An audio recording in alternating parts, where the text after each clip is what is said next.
Hello, welcome back to our conference. For those just joining, this is the Schiller Institute conference. Bonjour et bienvenue dans cette conférence internationale de l'Institut Schiller pour établir une nouvelle architecture de développement et de sécurité mondiale. Donc, c'est le troisième panel sur la sécurité, justement. On vient de conclure le panel sur l'économie qui a montré les systèmes financiers néolibéraux et ses sanctions qui détruisent non seulement la vie des millions de gens sous l'impulsion des politiques de la City de Londres et de Wall Street et du complexe militaro-financier américain. Et cela a poussé un grand réalignement des nations au niveau international, qui s'oppose maintenant à ce qu'on appelle l'ordre basé sur les règles imposées par le système anglo-américain et demande à ce que le bénéfice d'autrui, l'avantage de l'autre, soit la base de la métrique du nouveau système économique pour une coopération internationale. Et le premier intervenant cet après-midi sera Jacques Cheminade. Il est le président de Solidarité et Progrès en France. Il a été candidat à la présidentielle en France. Et il va nous parler de la paix de Westphalie pour éviter le piège de Thucydide. Je te donne la parole, Jacques. Thucydides' trap. Beginning in 1618, the 30 Years' War claimed the lives of at least 5 million people. Débuté en 1618, la guerre de 30 ans a coûté la vie à au moins 5 millions de personnes. Ce fut une véritable apocalypse européenne. Aujourd'hui, nous sommes assis sur une machine qui nous précipite vers la fin du monde, en quelque sorte. Notre défi est d'arrêter avant qu'elle ne détruise l'humanité, soit par une dévastation économique mondiale, soit par une guerre. La solution apportée par la paix de Westphalie, aux atrocités de son époque, devrait nous inspirer pour créer une dynamique de paix par un changement de notre façon de penser et de faire.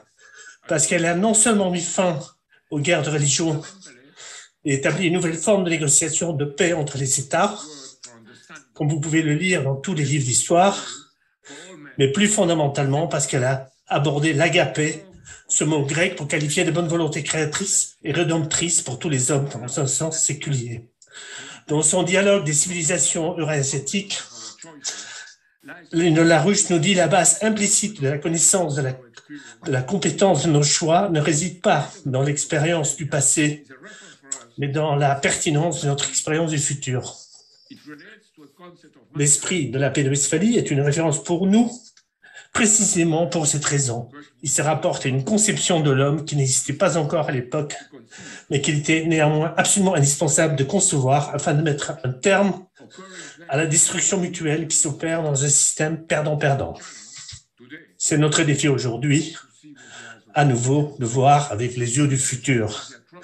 Pour vous donner une idée des atrocités de la guerre, je vous montre ici la pendaison tirée d'une série de 18 gravures de Jacques Callot, remontant à 633, intitulée « Les grandes misères de la guerre », où il décrit comment la violence et la dégradation morale en temps de guerre concernent aussi bien les soldats que les civils. Le sac de la ville de Magdebourg est un exemple terrible de ces atrocités. En un jour, après que les soldats se sont infiltrés dans la ville assiégée, seuls 200 des 1900 bâtiments sont restés intacts et environ 4/5 des 26 000 habitants de la ville étaient morts. Il faut alors plus de 4 ans de négociations entre 1643 et 48 pour parvenir à un accord par le biais de différents traités principaux à Münster et Osnabrück. La paix nécessite de générer des principes et des lois internationales entre les États-nations. Elle ne peut jamais être un simple arrangement diplomatique au sein d'un système existant. Comment ceci a été possible? Parce que cette paix a créé un ordre supérieur de relations entre les États et les êtres humains. C'est essentiellement, encore une fois, la raison pour laquelle elle sera notre référence aujourd'hui. De l'autre côté, un belliciste vicieux et accro du Global Britain, comme Tony Blair, a prononcé un discours à Chicago en avril 1999, répudiant Westphalie en soutenant sa conception d'un interventionnisme libéral meurtrier contre les États-nations. Examinons attentivement les trois grands principes de Westphalie et la manière dont ils conduisent à un système de développement mutuel gagnant-gagnant qui était alors appelé le caméralisme, le mercantilisme ou le philadelphique.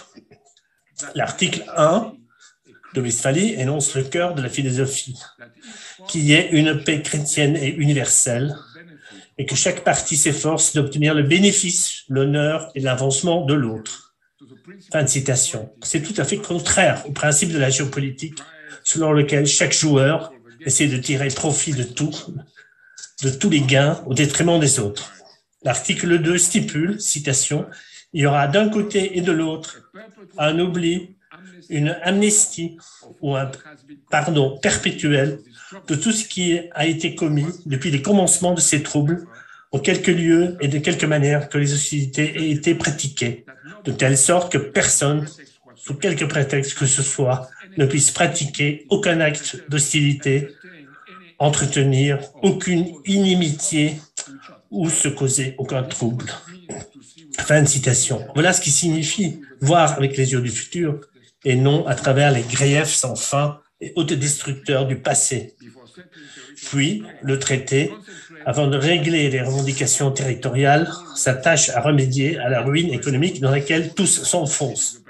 Identifiés comme des causes potentielles alimentant la dynamique de guerre perpétuelle, les dettes et les créances financières insolvables et illégitimes sont triées et réglées, principalement par l'annulation de la dette, article 13, 35 à 39, ou le rééchelonnement négocié, article 48, l'article 37 en particulier stipule les contrats, échanges, transactions, obligations, traités faits par contrainte ou menace et extorqués illégalement à des États ou à des sujets seront annulés, abolis de telle sorte qu'il ne sera plus fait enquête à leur sujet. L'article 40 ajoute « Et cependant, les sommes d'argent qui, pendant la guerre, ont été extraites de bonne foi et par bonne intention, à titre de contribution, pour prévenir des maux plus grands de la part des contributeurs, ne sont pas comprises ici. » C'est l'esprit du Glass-Steagall contre ce que Roosevelt appelait les faiseurs d'argent et les banksters. Permettez-moi d'ajouter quelque chose brièvement. C'est le même esprit que Martin Luther King a incarné dans son célèbre sermon politique prononcé à l'église baptiste de Dexter Avenue à Montgomery, en Alabama. Aimer ses ennemis, inspiré de l'évangile de Matthieu. Il soulignait, citation, « Loin d'être la pieuse instruction d'un rêveur utopique, ce commandement est une nécessité absolue pour la survie de la civilisation. » Puis, il soulignait, « Une deuxième chose qu'un individu doit faire en cherchant à aimer son ennemi est de découvrir l'élément de bien dans son ennemi, et chaque fois que vous commencez à haïr cette personne et que vous pensez à la haïr, réalisez qu'elle possède également un peu de bien et regardez ses bons points qui contrebalanceront les mauvais points. » Et puis, autre citation, « Il y a une autre raison pour laquelle vous devrez aimer vos ennemis, et c'est parce que la haine déforme la personnalité de celui qui est.